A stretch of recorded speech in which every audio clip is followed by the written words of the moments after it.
UP का चुनाव और इस चुनाव में चर्चा ना हो विकास की, ऐसा कभी हुआ नहीं है। मैं समय मौजूद हूँ छाता के विधानसभा, जो गांव छाता क्षेत्र विधानसभा है और ये गांव है सांचौली।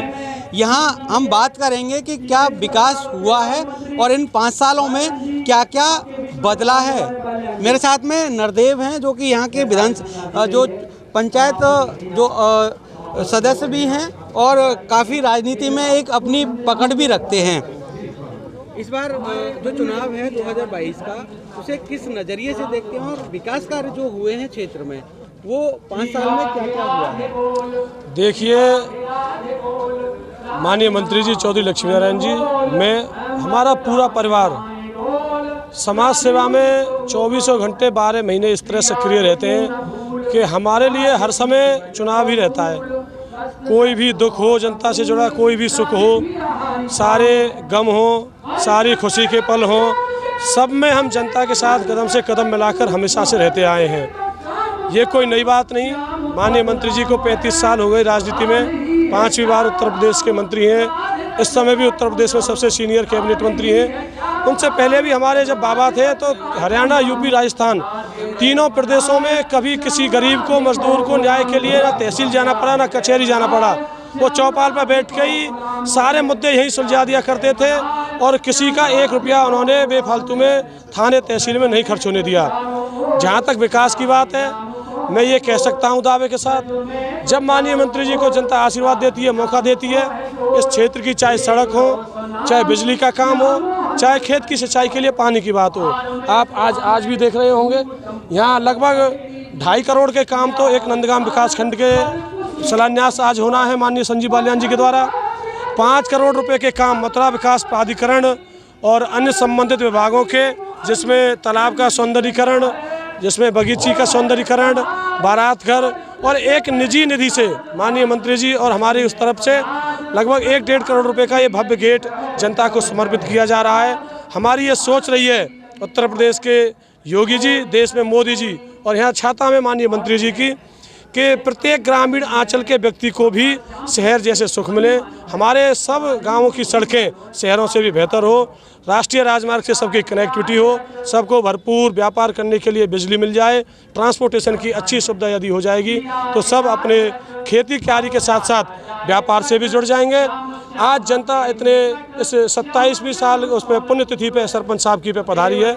मैं अपनी तरफ से और माननीय मंत्री जी की तरफ से समस्त जनता जनार्दन के चरणों में नमन करते हुए उनका हृदय से स्वागत करता हूँ। अभी आपने विकास की बात कही, लेकिन जिस रोड से हम आए हैं वो रोड काफ़ी हिचकोले देने वाला है और ये विधानसभा क्षेत्र काफ़ी लंबे समय से मंत्री जी के पासे में रहा है। विकास अगर होता तो क्या जो लोग आ रहे हैं वो हिचकोले खा के आते हैं? देखिए, ऐसा है, माननीय मंत्री जी बीच में एक चुनाव हार गए थे, जिसमें 5 साल में पूरे क्षेत्र में ना तो कहीं 1 तोले माटी डल पाई, ना कहीं 1 पोल खंबे का लग पाया, ना कहीं किसी किसान के रजवा में 1 फावड़ा लग पाया। 5 साल में जो गड्ढे हुए उन्हें भरते अब आप अगली बार जब भी आओगे 20 दिन के बाद तो आपको ये सड़क 5 मीटर चौड़ाई में मशीन से राष्ट्रीय राजमार्ग की तुलना में बनी हुई मिलेगी। इसलिए मैं ये कह सकता हूँ, आप किसी हमारे छोटे भाई को, समाज के साथी को छोटी बीमारी हो जाए, सिर दर्द हो जाए, पेट दर्द हो जाए तो 1 गोली 2 कैप्सूल से ख़त्म हो जाता है। लेकिन जब कैंसर, टीबी जैसी घातक बीमारियां हो जाती हैं तो उसका निरंतर प्रयास होता है डॉक्टर के पास जाके। क्षेत्र में जो भ्रष्टाचार की और बिना विकास की एक गंभीर लंबी बीमारी फैल गई थी, उसे मैं और मंत्री जी धीरे धीरे ख़त्म कर रहे हैं। और आप देखेंगे छाता विधानसभा उत्तर प्रदेश के 403 विधानसभाओं में सबसे विकसित विधानसभा आपको 1 महीने बाद ही नजर आने लगेगा। मैं अभी बाद में आपके पास आऊँगा। अभी मैं जनता जनार्दन से भी जान लेता हूँ कि उनका जो मूड है वो मूड क्या है, इस बार जो चुनाव है मुद्दे क्या रहेंगे। हम माननीय मंत्री जी एवं चौधरी कैबिनेट मंत्री चौधरी लक्ष्मीनारायण जी के प्रतिनिधि भैया नरदेव चौधरी जी विकास पुरुष हैं जो हमारे क्षेत्र के, और ये सर्वांगीण विकास में लगे हुए हैं। माननीय मंत्री जी भी लगे हुए हैं और भैया हमारे नंदगाम ब्लॉक से ब्लॉक प्रमुख भी हैं, ब्लॉक प्रमुख प्रतिनिधि। तो हमारा और भैया का सबका मतलब माननीय मंत्री जी का हमारा ये मुद्दा रहता है कि पूरे विकास कहीं भी, पूरे क्षेत्र में कहीं भी विकास की कोई कमी ना रह जाए और हर तरीके से सेवा में तत्पर सदैव तैयार रहते हैं। सीएम कौन? इसमें कोई दोहराई ही नहीं है कि दोबारा से भारतीय जनता पार्टी योगी आदित्यनाथ जी दोबारा से सीएम बन के आ रहे हैं और 300 के पार, कोई दो राय नहीं। जिस तरह से गठबंधन का एक लगातार जो पहिया है वो कसता जा रहा है और विरोधी जो विपक्षी हैं वो भी एकदम जुड़ते जा रहे हैं, किस नज़रिए से देखते हैं कि क्या योगी जी गठबंधन के सामने टिक पाएंगे? देखिए, ये तो आप पहले पूर्व में भी देख चुके हैं। जब लोकसभा का चुनाव हुआ था, पूर्व में मोदी जी के खिलाफ पूरा विपक्ष एक साथ हो गया था और उनको किस तरीके से मुंह की धोनी पड़ी थी। तो इस बार भी वही होने वाला है।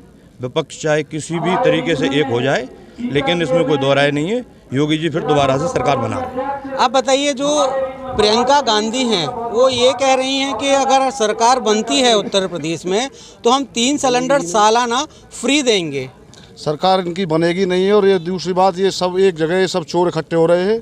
योगी और मोदी की सरकार आनी है, इसमें कोई दौरा नहीं है। तो इस बार जो 2022 का चुनाव होगा वो मुद्दे क्या रहेंगे? 2022 के चुनाव में विकास का ही मुद्दा रहेगा और विकास हुआ है, पूरे उत्तर प्रदेश में हुआ है। योगी जैसा मुख्यमंत्री मिलना ही नहीं है। छाता क्षेत्र में कितना विकास हुआ? छाता क्षेत्र में बहुत विकास हुआ है। छाता क्षेत्र में 5 साल में इतना विकास हुआ है जिसको हम बखान नहीं कर सकते हैं। माननीय मंत्री जी हर तरह से तत्पर रहते हैं, सदैव हमारे साथ रहते हैं, सबके सुख दुख में शामिल होते हैं और माननीय मंत्री जी ने इतना विकास छाता क्षेत्र में किया है जिसको हम बखान नहीं कर सकते हैं। बिल्कुल, जो जनता है उसका अलग अलग मूड है और जनता 2022 के चुनाव को एक घमासान देखना चाहती है और योगी आदित्यनाथ दोबारा से मुख्यमंत्री यूपी के बनेंगे, यह भी जनता कह रही है। निर्मल राजपूत, DK न्यूज़, छाता।